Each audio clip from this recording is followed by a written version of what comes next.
Give yourself the compassion to just do the next right thing and trust that it's going to lead you down a path to where you're meant to be.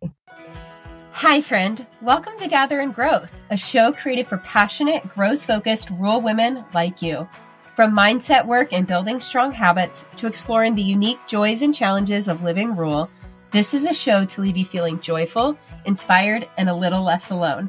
Together, we're on a journey of reaching for the most confident, healthy, and authentic version of ourselves, and I'm forever grateful to have you by my side. Whether you're currently running on a back road, shuffling kids to town, hopping along for a tractor ride, or 3 loads deep into folding laundry, grab yourself a nice coffee and let's dive in.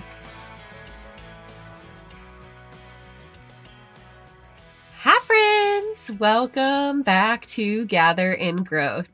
A few weeks ago, I had the honor of being interviewed by Mindy Duff for the Up-Level Your Life podcast.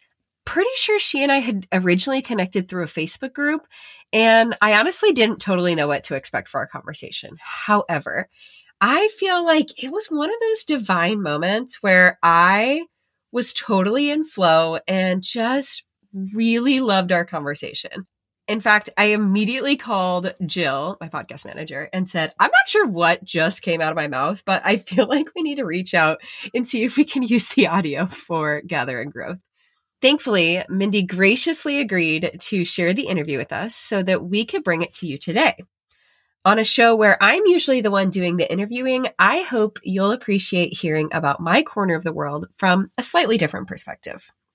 Oh, and subtle nudge that pre-sale signups are currently live for our upcoming Ascend retreat for rural women that will be held March 16th through 19th in good old Branson, Missouri. Your biggest request that it was drivable in the Midwest, and I found the perfect house for us. So if you haven't already, be sure to tap the link in our show notes to reserve your spot.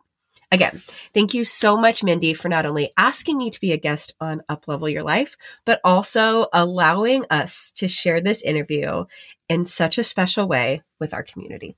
Hope you enjoy.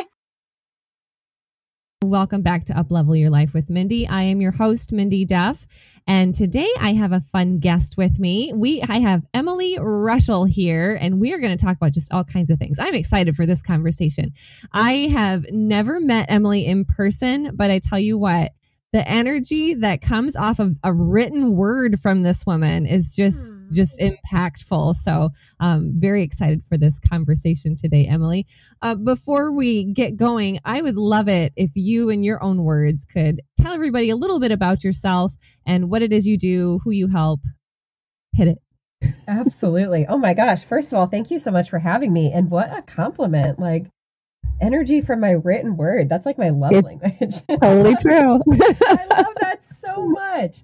My name is Emily Rushell. I am out here in the middle of nowhere, West Central Illinois, which is part of my story that really led me to the work that I'm doing today. I live on my husband's family farm. We grow corn, soybeans, a whole host of cover crops, and really 2 farm kids at this point.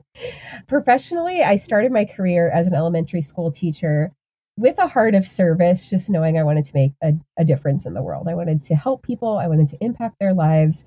And that really carried through with me after 5 years in the classroom at our local YMCA as a program director. And in that role, I had the opportunity to grow leaps and bounds outside of what I ever imagined being possible for my life. And it really opened up to the door to the next season, which is what I'm currently in. So for the past year and some change, I have been serving a community of rural women who are just reaching for the best version of themselves in whatever that looks like for them personally and professionally. So I have a podcast called Gather and Growth that is all about personal growth for rural women. I host masterminds and retreats to really help these women in the small towns and the farming communities that I love go from unsettled to unstoppable, get clear on their dreams and vision for their life, and fully, confidently step into it. I love that so much. And I don't know, when we think about women out there and entrepreneurs and living your best life and dreaming big dreams, I think that so often we think of like big city women that are going to go make it on their own in the, whatever, in the corporate world or whatever. And I think that we don't think about the rural women as much. And Emily, I don't think you even know this, but I too am in a rural part of the Midwest. I'm in Iowa. So when I saw you were Illinois, I was like, oh, we're neighbors, kind of. There we go. We but in the Midwest, other. I know it. So now we have to have this conversation really quick because we're both from small town Midwest. So does your town have a stoplight? No. Mine doesn't either. Okay. So now we have to keep.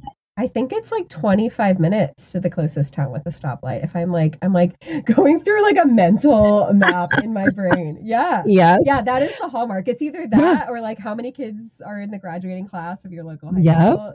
We have all of these like weird benchmarks of like street cred when it comes to small town. That's it. Exactly. Yeah. So I think we're in very similar sized locations. So that's super fun. And again, I love that you are focusing on supporting those rural women that maybe don't have the resources like we think of in bigger cities. So that's super, super cool. I think that brings up a really good point, which is really the heartbeat of my work is so many of us were fed this narrative that in order to do something extraordinary with our life, we did have to leave these small towns that we love and go to the city. And I'm just starting to really magnetize women from these pockets of across North America who are involved in agriculture or ranching or grew up in that background or who just love their small town life, but just see this vision for their life outside of what they've always known. And so I think there's this wave of women from rural communities who are just starting to be like, wait, I don't have to choose between these big city dreams and like this life that I love. Like I can build whatever I want to right here. And I just think that's amazing. It is. And thank God for the technology nowadays, all the things that make it a little more easy for us to do that and to find each other and support one another in different ways. So I have a whole bunch of things that I want to talk about with you. But to start with, I wanted to focus on clarity because I know in your work, you talk about building strong habits so we can reach our goals. And we're going to talk more about habits in a little bit. But before you can do really anything, we need to get some clarity. So let's talk about the importance of getting clear on what you want and then how to do that, how to get that clarity.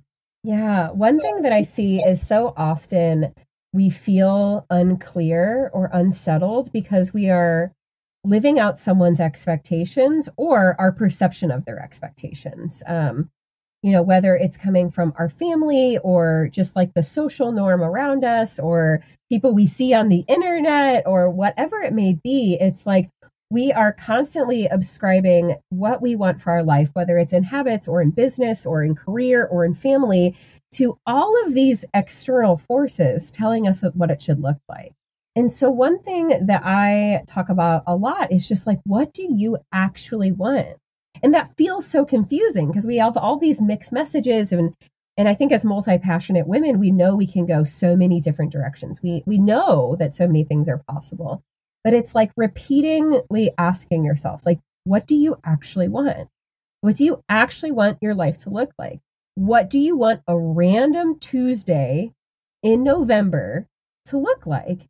And that forces us to let go of this like copy and paste. Well, even just in terms of habits, like that worked really well for her. So I'm going to do that because I want to be like her. Or my mom says I should do this, so I'm going to do that, but I still don't feel happy. So it's like continuously having the courage to ask ourselves, what do I actually want?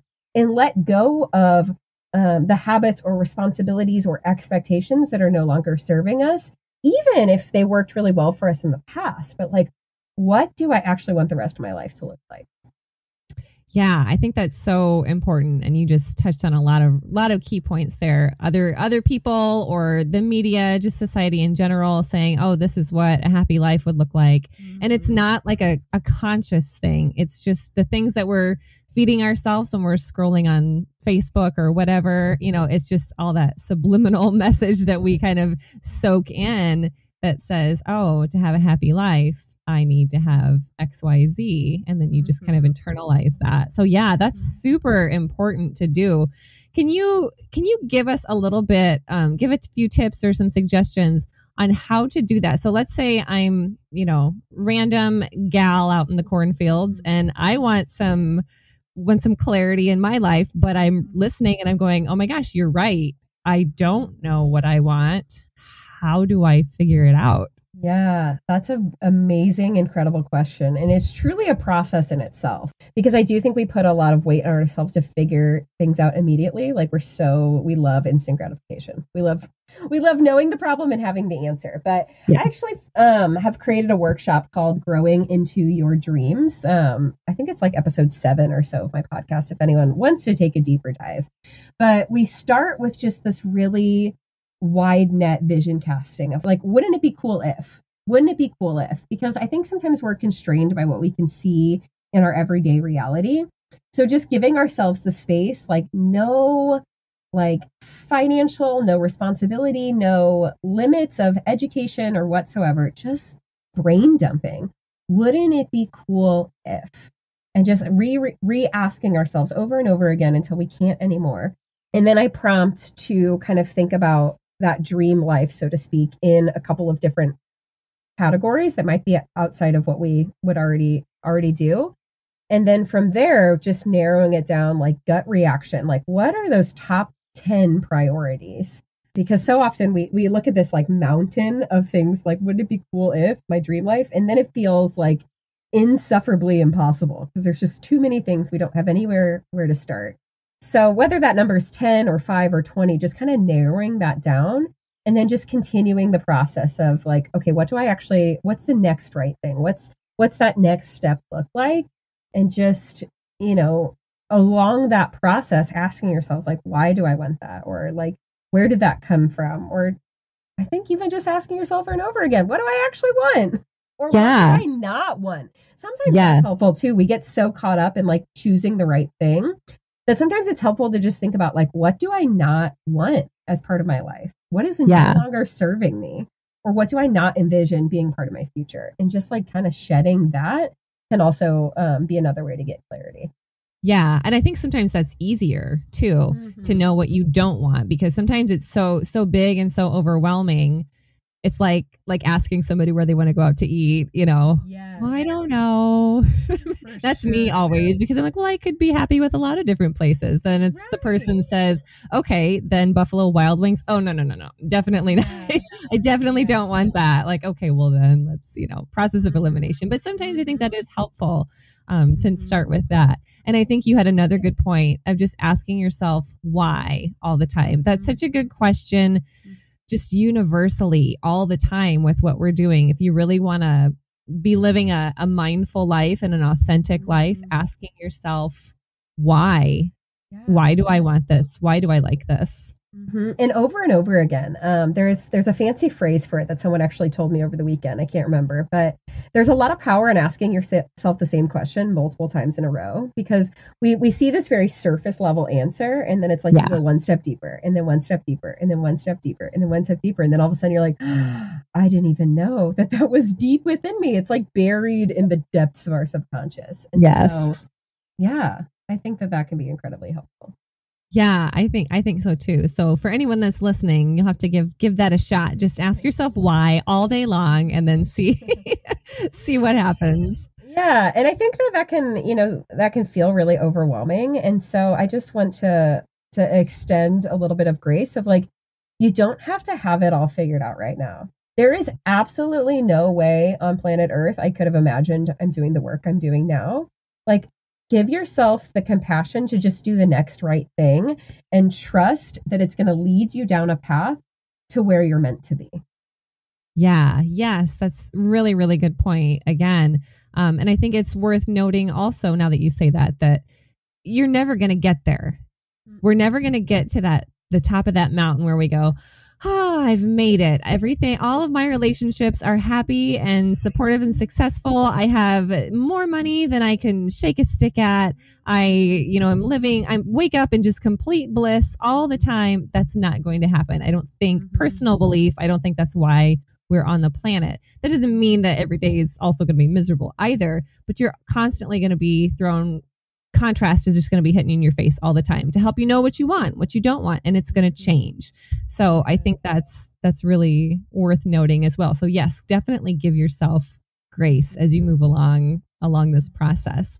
Now, you touched on this a little bit, but I'm curious. So, okay, we have somebody that's decided, okay, I've asked myself why, I've gotten pretty clear on what I want, but still there are other people in my life that have certain expectations of me that are kind of getting in the way. How do I deal with that?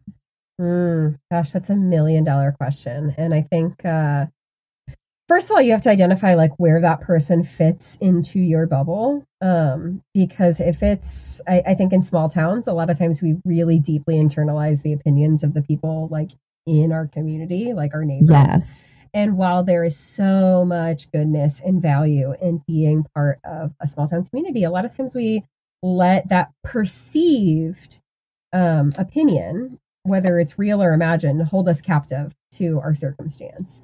And so it comes with a little bit of audacity and bravery to recognize like, oh, actually, this is so important to me. I'm so rooted in my why and why I'm doing this that I'm not going to let these external forces penetrate that. Because so often, like a lot of that is rooted in fear if people are having something to say about it. And truthfully, sometimes people talk regardless of what you're doing. So you may as well do what you like. Now, I think where it gets more complicated is the closer it gets to us, when it's in our friend group or in our immediate family or even within our relationships. So it's definitely a balancing act of navigating what that looks like. But I think there is a lot to be said for getting really clear on why you want to do something and articulating that with confidence and bringing your people along that journey with you. Like, I hear your concern. Here's why I'm doing this. Here's why it's important to me. I would really love for you to support me in this journey. Like, it would mean a lot for our relationship. Because oftentimes when people are speaking doubt into us, it's feeding directly into an insecurity we feel within ourselves. So the more grounded we can be in the choices that we're making, the easier it is for us to confidently articulate that to the people around us. Yeah, that's a really, really good point. And I think a lot of times people, if they're close to you and they're saying, well, what about this or what about that? And you didn't think about this. A lot of the times, I mean, we take that, like you say, it feeds that negative internal, like, oh gosh, part inside of us.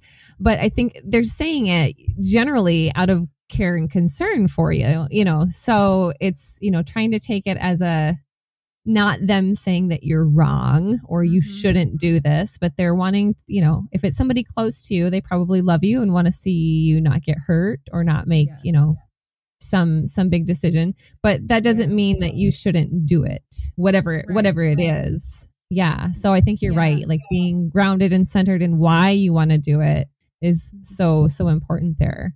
Yeah. And a lot of that comes from like, they want to keep us safe, right? And safe is what we know. And when we step outside our comfort zone, not only does that instill a level of like insecurity and what that means for us, but for them, it may, whether they recognize it or not, shine a light on the changes that they wish that they could make. And seeing you step outside your comfort zone really does bring out a lot for them personally on whether or not they're willing to do the same in their own way. So a lot of compassion, a lot of conversations, and a lot of, like I said, being so grounded in your why, whether it's a health journey or a new business or starting to share on social media or whatever it may be. It's just, being confident in what you're doing, or at least trying to be. And taking the baby steps forward. Because I've also found it to be true that when you do it, when you start taking the steps, when you start drowning out those voices of negativity, all of a sudden, whether it's 3 months or 6 months or a year down the line, those same people are wait, how did you do that? Like, tell me how. Like, I can't believe it. Like, I'm so proud of you. So it's kind of that just initial, like, getting your bearings straight and stepping into it. Yes, such good points. Yes. And again, the opinions are the ones that matter, should be just the ones that are closest to you. You touched on this a little bit, especially small towns. Yes, there people talk. People are going to talk about you one way or the other. So you might as well just let those things go. I saw something on social media. Oh, it's been maybe a month or two ago. And it was a radio station that had posted the question, what's something that you judge other people for? Like something silly that like you probably, you know, I know I'm being judgmental, but I just can't stop but help but judge, you know, people chew with their mouth open or something like that. And oh my gosh, the responses were plentiful and ridiculous. And in that moment, I was like, why on earth would I ever care what anybody else thinks? Again, aside from the people very, very closest to me, when we're all on this social media post admitting that I judge people and I know it's ridiculous to judge. Like people were saying, this is the most ridiculous thing to judge anyone on, and I do it anyway. So yes, the term you comes in there. So and that's where I think it can be really powerful to intentionally seek out community that values the thing you're hoping to grow into. Yes. It's why things like CrossFit gyms are so successful, because you literally insert yourself into this group of people that hold value to the thing that you are looking to achieve.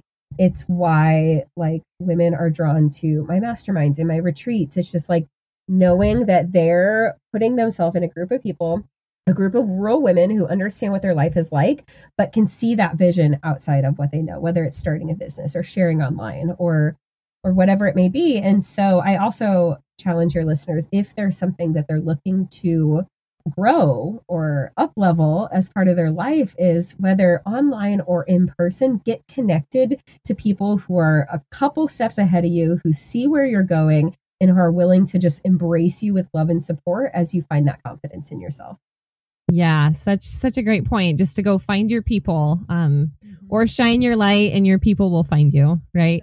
So true. Makes it so much easier to keep going. So Emily, you have a little something that I found on the interwebs here. It was hashtag you do you 82. And I want you to give us all of the details on it because it looks very interesting. I know everyone listening, you can get on Instagram and you can search up hashtag you do you 82. You'll find all these people that have completed this challenge Emily has set forth. Tell me all about it because I think I want to do it. Oh, well, come on board. You do you 82 is a personalized habit challenge where participants, being you, choose 6 habits to intentionally build or break for 82 days through the lens of progress over perfection. And this was really born from the fact that I wanted something that could keep the community that I was serving accountable to habits that made us feel our best physically, mentally, and emotionally. But I recognized that everyone's lives were so different. And inclusivity is one of my core values. And I just could not bear to like put together something that I knew wasn't going to work for a stay-at-home mom, or that was going to exclude someone that was in a different season of their life. And so I really just wanted something where we could walk through this journey together, be on a common like-minded goal of building just really intentional, healthy lives that we love. But everyone had the freedom to take that whatever direction they needed, which is a challenge in of itself, is to turn around and ask yourself, what do I actually need? What do I actually want my life to look like? And how do I meet myself where I'm at to get to where I want to go? This isn't a copy and paste, like, here are the 5 daily habits that are totally going to change your life. Of course, I can tell you the things that have made a big difference for me, but your life is different than mine and your needs are different than mine. So my challenge really encourages you to, like I said, meet yourself where you're at, get very reflective on what's actually going to make an impact for you, and then commit to those habits for 82 days. Like I said, through the lens of progress over perfection. A habit challenge in itself is not unique. You could go on the internet, there's 1.5 million, but so many of them are like, do these 6 habits for this amount of time. And if you mess up one thing, you fail, you go back to the beginning, blah, blah, blah. And while, okay, that has a time and a place, it builds this level of like hardcore accountability. Oftentimes, the second someone finishes that, they immediately revert back to where they were in the beginning, if not even worse, because the things they were doing were completely unsustainable and didn't actually make sense for what they needed in their life. So in our community, we really value the mindset of picking yourself back up and trying again. Life happens. Like, I'm a mom. My kids get sick. We're in the thick of harvest. Whatever it may be, there's something that throws you off. And it is not, hey, game over. You failed. It's okay. Tomorrow's a new day. Or this afternoon, you can make a different choice. Like every minute of every day is the chance to try again. And that's what actually builds the consistent habits that we can carry with us for the rest of our life, because we've learned how to fully integrate them into our everyday reality and bounce back from when something didn't go the way we originally intended. So totally free challenge. Anyone can start anytime. You can go to youdou82.com and I'll send you like our workbook, habit trackers, all the things. And I did just make a little baby sister to it. I don't know why it took me so long to do this, but I've kind of been going through my own like little bit of a mental health journey over the past month and recognized that 82 days just kind of felt impossible with where I was at about a month ago. And so I created UDU32. Exact same concept, but like just for when you either need a jump start or a quick win, or 82 days just kind of feels impossible with what you're dealing with right now. Yeah. Oh gosh, I am excited about this.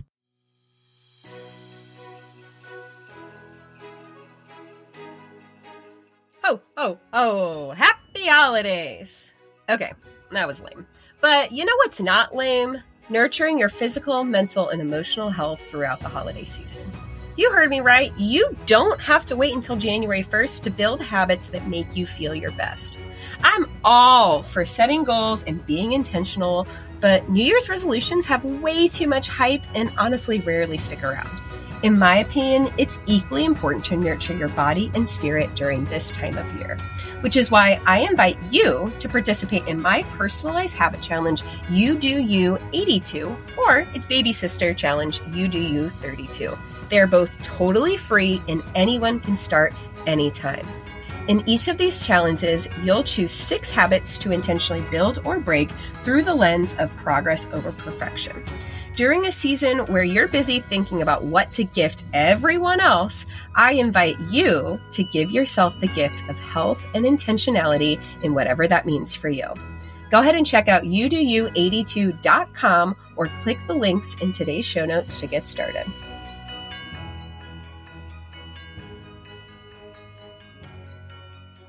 I love the idea of progress over perfection. Now, okay, I got to ask you this because I actually just took down my habit tracker off. I had it up on my little desk here just the other day that I had set it up in July, I think. I mean, I with the best of intentions, and then like looked at it for, did it for, I don't know, 12 days, maybe something like that. And then I don't know what happened because that was July, and I looked at it like 2 days ago. I'm like, this can come down because I'm not doing any of these things. So I'm curious, for a practical question, if I am filling out this habit tracker, and I don't do it.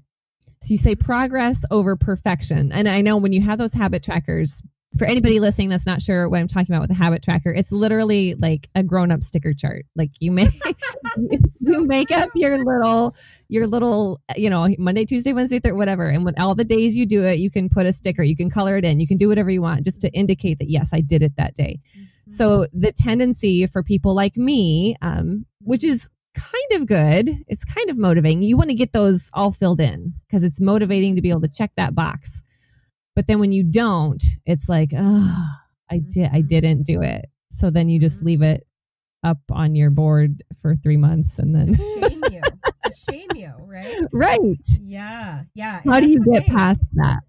Well, it first of all takes a lot of inner work to be like, okay, I have not done this for 2 weeks, but we are going to carry on and I'm going to start again today. And that is okay, because at the end of 82 days, I really challenge our community to not look at all of those empty squares and be like, oh gosh, I failed. I didn't measure up. Like, gosh, we're so good at identifying all of the ways we're not enough. But instead, I really speak into, but look at every single day you did. And if it was 10 out of 82 days, is that 10 more times that you would have drinking your water? than you would have had you not had a habit tracker, like that's something to be celebrated. If it's half of the days you did the walk that you said you were going to do every day, great. Were you even walking before? Because that's 41 days you went on a walk that you might not have otherwise. And so it's such an unexpected side effect is that it's really teaching our community what it means to give ourselves grace. And that transcends well beyond a habit challenge from some chick on the internet. That's right.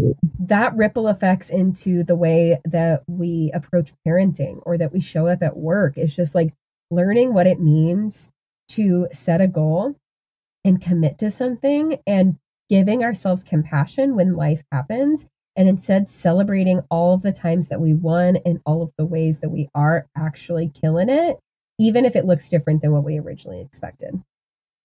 I love that. I love that mindset shift of just not looking at, it's not about getting that string of perfect, how many boxes in a row did I get?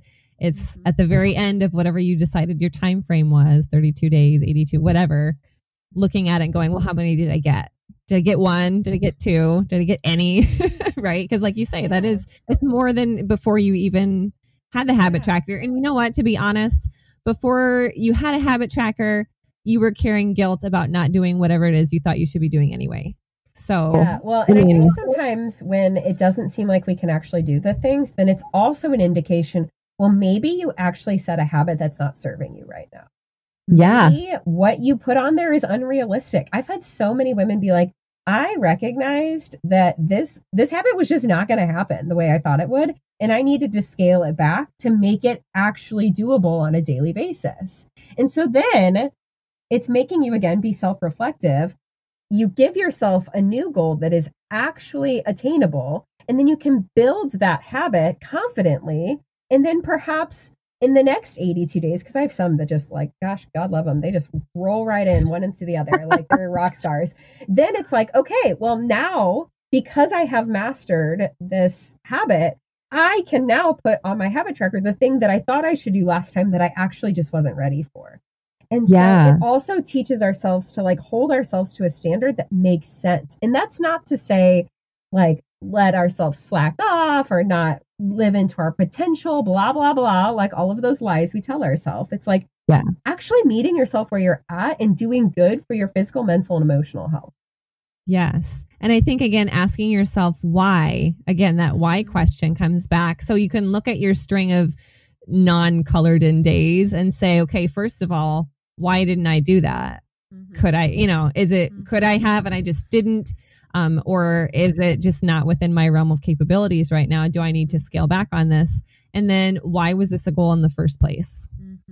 Yeah. And maybe, asking yourself that question, you might come up with, you know what, maybe this was not even, maybe I just picked it because I wanted to fill in another line on the chart. I don't know. I couldn't think of what else to pick. Right. Yeah. Well, and exactly. And like, why did you do that? Did you do that because someone else did it and you thought it was a good idea? Like, it's great to draw inspiration from the community and from the people around you. And the cool thing about this challenge is it transcends any part of your life you want it to. Some people, of course, take it pretty health focused, from like a physical, like the things that they're eating or their water intake or their movement. But I have some who really tailor it towards their business or nurturing relationships with the people that they love or taking time with a devotional or some other like meditation practice or a little bit of everything. So it's like looking at your life from this really holistic point of view and recognizing what are those areas that you want to be held accountable to. Yeah. Yeah. I love that. And just meeting yourself where you're at so that you can grow into what you see yourself as in the future. Mm-hmm. So, wow, what a great little, I'm going to call it a project. What a great little project. Everybody can do at home, can work on themselves. I'm excited to try that one. Boy, every time I got to stop doing these podcasts, every time I interview somebody, I'm like, oh, I'm going to try that. I'm going to do that. I'm going to have a list. That's going to be my habit tracker is all the things from all the people I've interviewed. Like, okay, Emily suggested this and somebody else suggested. That just means you're drawing in really cool people. And that's a huge thank you. So yeah, I tell you what, I've been so blessed with all the guests that I've had so far in this show. So Emily, before I let you go, I am curious because I know you have 1,000,010 different tips and suggestions and tricks for kind of, helping people level up and pursue their dreams. What do you think is the number one trick for people that are pursuing big dreams, but maybe they feel kind of stuck or frustrated? I know at the beginning of pursuing a dream, it could even be, I want to lose weight, or, it doesn't have to be, I'm going to start this brand new business. It could be something, a smaller thing, but at the beginning, I feel like we get really excited and we have a lot of motivation, and then roadblocks happen and we get to feel stuck. We don't know what the next step is. What do we do? Help us. Tell us now. I think that's a brilliant question. Because you're right. We do fully step into something with so much excitement, and then somewhere down the line, you feel stuck or you feel frustrated. And I think that's the point where you say, is this still what I want? Is this still aligned? Or am I doing this in the way that makes sense for me in this season? I think a lot of times we build towards the dream. Like for me, being a teacher, like I was living the dream and I loved it so much, I thought, but I just had this gnawing that was like, this isn't right anymore. And that comes with like a level of mourning. Like, I have worked so freaking hard for this. Like, everything's great on paper. I'm good at this. I thought I was going to do this for the rest of my life, but it doesn't feel right. And I think that means that there's something else meant to be explored. And not to say it needs to be a total 180, like leaving your teaching job for another job that you inevitably leave for the next thing. But maybe there are tweaks in the approach. Maybe the habits or the routines or the intentions behind what you're working towards, you've grown out of, and you need a different way to do it, or a different spin, or whatever that looks like. And I think that, again, goes back to like, what do I actually want? What do I want this to look like? What is serving me? And what am I growing into? Because the reality is, as you grow, as you up level, your needs change. What's it like, the new levels, new devils mentality? It's like, all right, you might be living the dream that was your dream 25 steps ago, but what does this look like now? Like, what can you do to get deeper in alignment with what makes sense for you in this season? Yeah. Again, just being reflective. And I think when we say things like that, oh, you just need to ask yourself why. You just need to be more reflective or whatever. It's like, okay, well, I just wanted to like take a magic pill, and then, that was like not an answer to your question. But I think it's the best answer, to be honest, because nobody knows where you are or what you exactly are frustrated with but you. I mean, nobody really can feel that. You can explain it and say, I'm frustrated with this, I'm going through this right now, but nobody really knows the right answer except for you. So going inward and asking yourself all those questions, and journaling and meditating, whatever it is that you need to do to get some clarity. I think a lot of times we want to reach out and somebody tell me what to do. I just want the answers. And that has its place. I will always work with a coach because, sometimes you just need somebody to ask the right question. Sometimes you can't quite see the forest through the trees, but even still, nobody really knows but you. Right. So I think it's a great non-answer. I was gonna say, my other advice is like, find someone who gets where you're coming from and just talk it out. Because 15 minutes with the right person can like put an end to so much frustration. Like, I can think about the same thing for 5 weeks in my head, and like I said, 15 minutes with the right person, I'm like, oh.